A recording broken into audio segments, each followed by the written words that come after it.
All right, it's Tuesday, April 30th. Just following up on Coinbase. You can see now it's continuing lower as the morning comes to an end. I bought puts here on bar number 3, discussing how it was kind of a classic trade where a lot of things aligned properly, where the opening price action certainly was, moving down below the first bar low here, below the pre-market lows on bar number 3 after a little pause.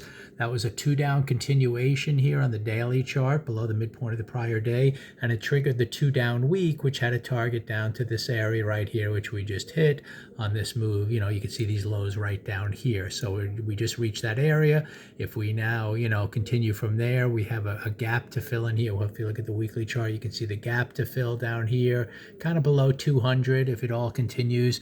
But it was a good trade where a lot of things aligned, where, the shorter term price action kind of aligned with the daily price action, which aligned with the 2-down week that had a target down here. So, you knew you had, from kind of the 212 area down to the 205 area, good opportunity. So I scaled out of some of those puts. I bought the 225 puts at 22.32. I scaled out at 25.05, close to 3 points higher, and they're asking 26.70 right now.